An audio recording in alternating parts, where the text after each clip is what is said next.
My name is Kristen, aka Krissy, and this is my YouTube channel, Krissy and Minnie. And welcome to Magical Storytime at Krissy's Corner.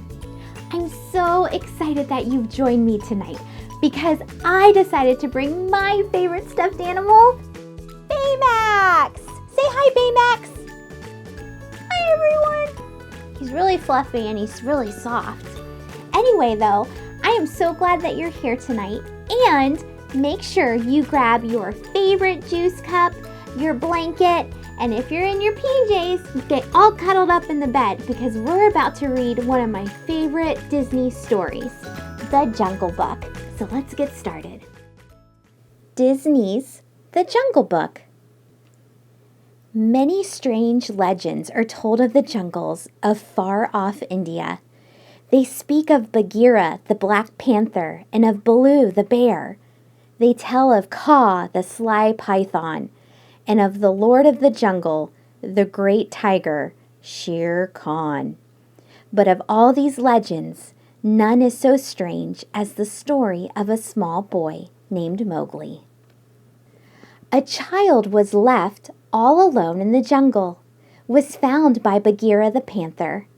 Bagheera could not give the small helpless man cub care and nourishment, so he took the boy to the den of a wolf family with young cubs of their own. That is how it happened that Mowgli, as the man cub came to be called, was raised among the wolves. Mowgli had lived with the wolves for 10 years when the wolf pack called a meeting at Council Rock. "As you know," said Akela, the leader of the pack, "Shere Khan the tiger has returned. If he learns that our pack is harboring a man cub, danger will be doubled for all of our families. The man cub can no longer stay with the pack." Out of the shadows stepped Bagheera the panther. "Perhaps I can be of help," said Bagheera. "I know of a man village where he'll be safe." So it was arranged, and when the greenish light of the jungle morning slipped through the leaves, Bagheera and Mowgli set out. All day they walked, and when night fell, they slept on a high branch of a giant banyan tree. All this seemed like an adventure to Mowgli, but when he learned that he was to leave the jungle, he was horrified. "No!" cried Mowgli. "I want to stay in the jungle. I'm not afraid.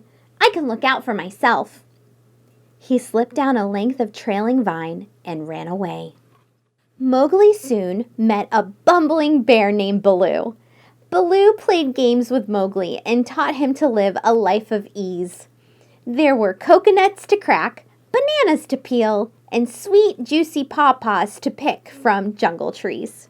Colonel Hythy, the proud old leader of the elephant herd, tried to train young Mowgli in military drills as he led his troop trumpeting down the jungle trails. Mowgli was having such fun in the jungle, but the jungle was dangerous. Sly old Kaa the python would have loved to squeeze Mowgli tight in his coils. But Shere Khan the tiger was the real danger to Mowgli. That was because Shere Khan, like all tigers, had a hatred of man. There were other dangers too. One day, Baloo and Mowgli were enjoying a dip in a jungle river. Suddenly, down swooped the monkey folk.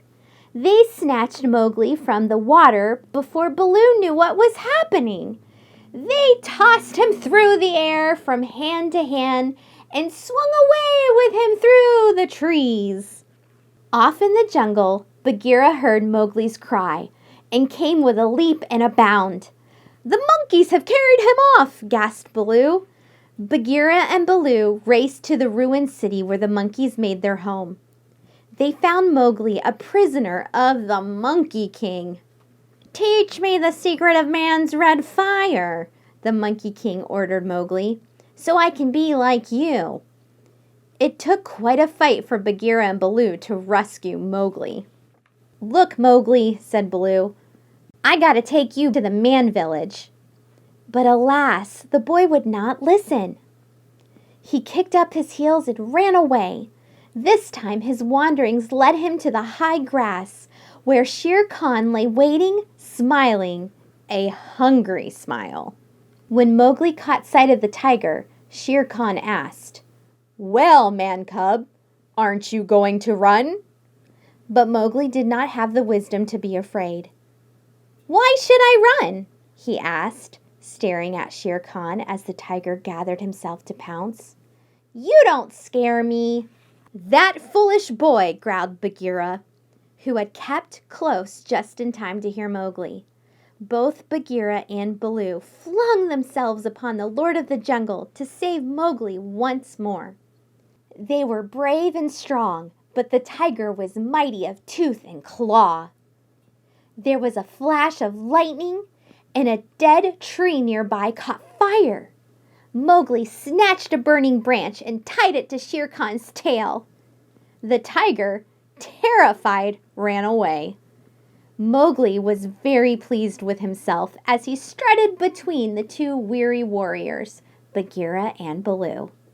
A little later, Mowgli reached the man village.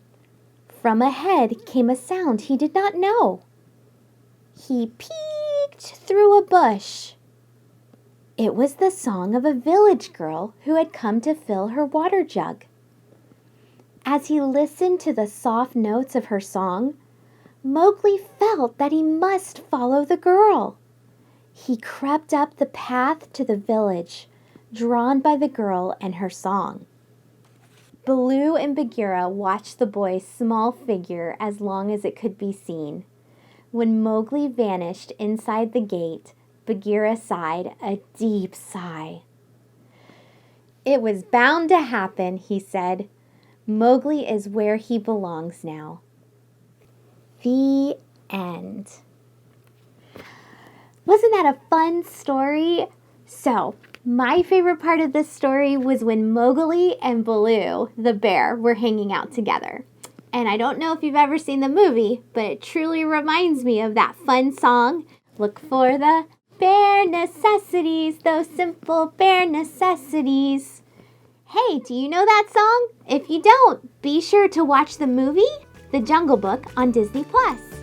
Thanks so much for joining me and Baymax tonight at Magical Storytime at Krissy's Corner.